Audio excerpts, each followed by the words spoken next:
안녕하세요. 서초동 법무사 김철지입니다. 오늘 날씨 많이 쌀쌀한데 영하인데 내일은 진짜 영하 10도까지 떨어진다고 하네요.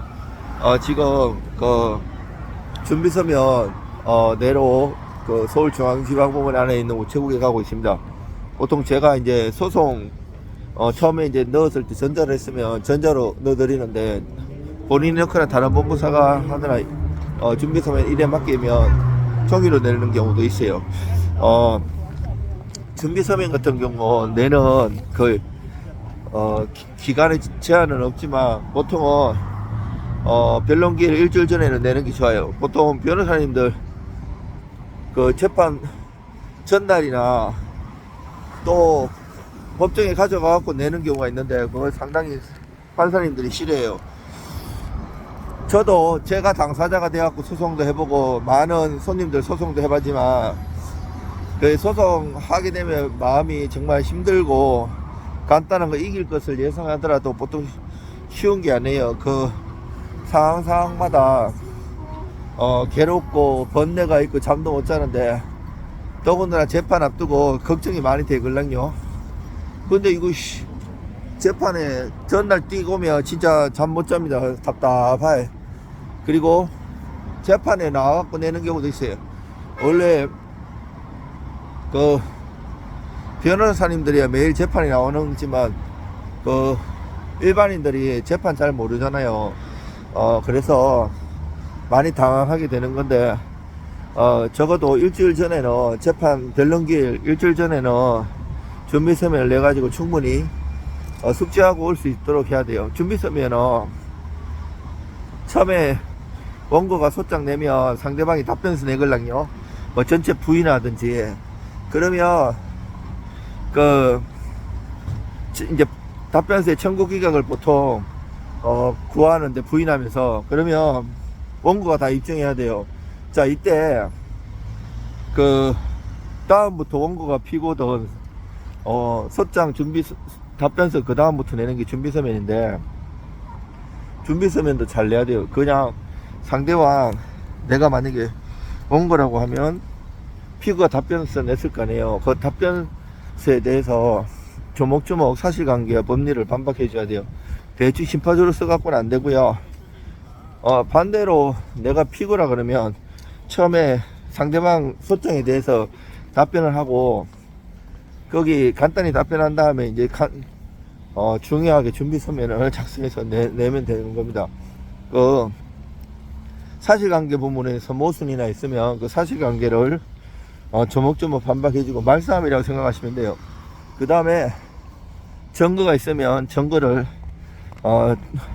여수에 배치하면 되고요. 또 그 법리 같은 거 있어요. 법리를 만약에 뭐 손해배상 같으면 민사 같으면 민법 750조 불법행위 손해배상했다면 고의과실 손해 인과관계 이런 거에 대해서 조목조목 반박해주고 그 판례가 손해삼분서를 따르는데 그 적극적 손해, 소극적 손해, 그 정신적 위자료 이렇게 청구하는데 요거에 대해서 조목조목 반박하고 만약에 민법 741조 부당이득 반환소송 들어왔으면 그 부당이득 내가 한 게 없으면 그거에 대해서 적극적으로 하고 요건사실 주장하는 법리에 대해서 조목조목 반박을 해주면 돼요. 대충대충 하면 안 되고요.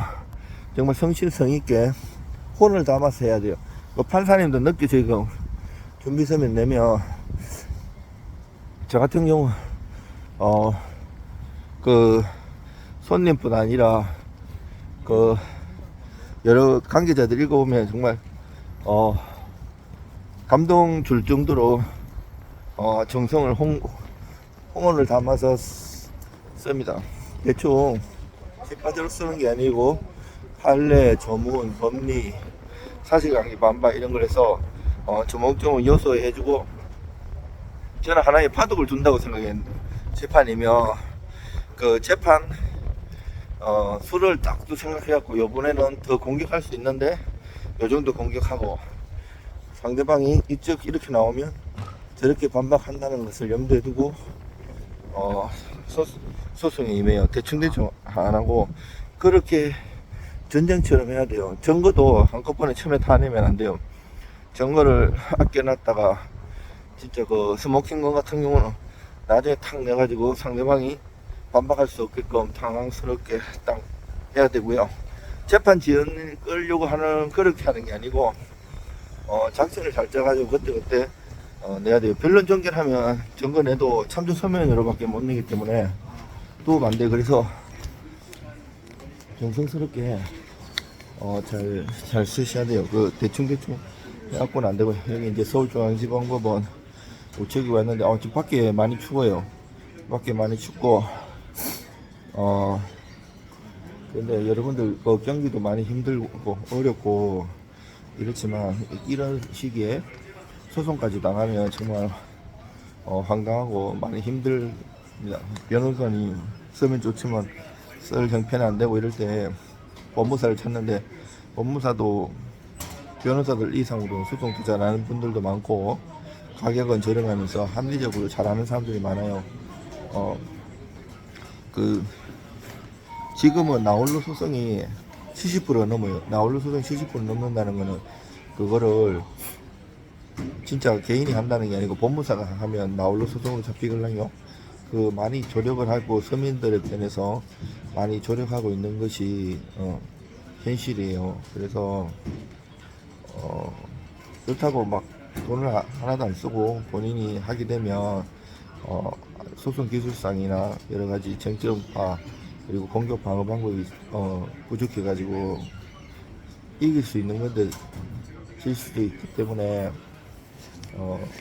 법률 전문가하고 의논해 가지고 제대로 준비하는 것이 굉장히 좋습니다. 그리고 소장이 오면 그 소장에 대해서 답변서도 처음엔 너무 장하게 쓸 필요 없고 전부 부인하는 게 좋죠. 부인하고 내가 상대방이 원고가 다 입증할 수 있도록 민사소송의 격언에 입증 책임 있는 곳에 패소 책임이 있다는 말이 있거든요. 이게 무슨 말인가 하면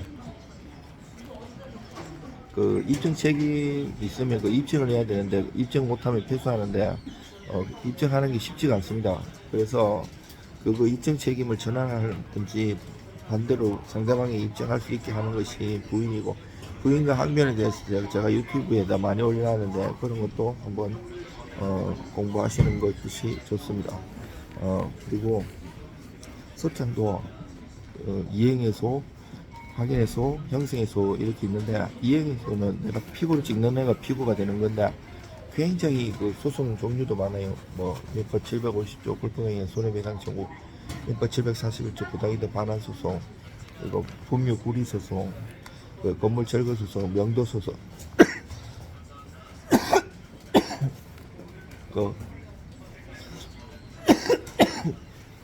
경매에서도 법정지상권 관련해 가지고 법정지상권 관련해서 이제 건물 철거 소송을 하면 이제 토지만 낙찰 받았을 때 위에 건물 있으면 이것이 건조단가 설정 당시부터 있었던 건지 아니면 또 건물에 해당되는 건지 대부분 판례가 많이 있고요. 항공사진을 보면 옛날 그게 건물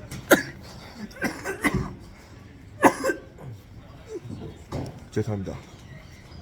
파악할 수 있고요. 건물 철거 소송하면서 치료 청구를 하면 돼요. 원래 법정지상권이 성립하더라도 2년 동안 치료를 연차하면 그거를 집행건론으로 해갖고 또 건물에 대해서 경매를 넣어가지고 건물을 때려 부술 수가 있습니다. 그리고 그래서 오히려 경매 고수들은 법정지상권이 성립하는 물건들 잘 받기도 해요. 그리고 또 거기에 개발해가지고 만약에 돈이 될 것 같은 구기동 물건이 있었잖아요. 종로구 구기동 같은 경우도 비오토 1등고로 지적되어 있지만 그거를 행정소송이나 행정심판으로 깬 다음에 테니스장이나 배드민턴장 아니면 주차장 아니면 건물을 올리면 돈이 많이 됩니다. 그게 감정가가 20억인데 지금 며칠 전에 7억 7천에 낙찰을 했는데 거기 시세는 한 26억 합니다. 그 특수 물건을 받아야지 돈이 되지 단순히 남이 다 하나 아파트 같은 경우는 돈 벌기 힘듭니다. 여러분들 건강하시고요. 또 후속으로 또 올리게 하도록 하겠습니다. 이상 서초동 법무사 김철중입니다.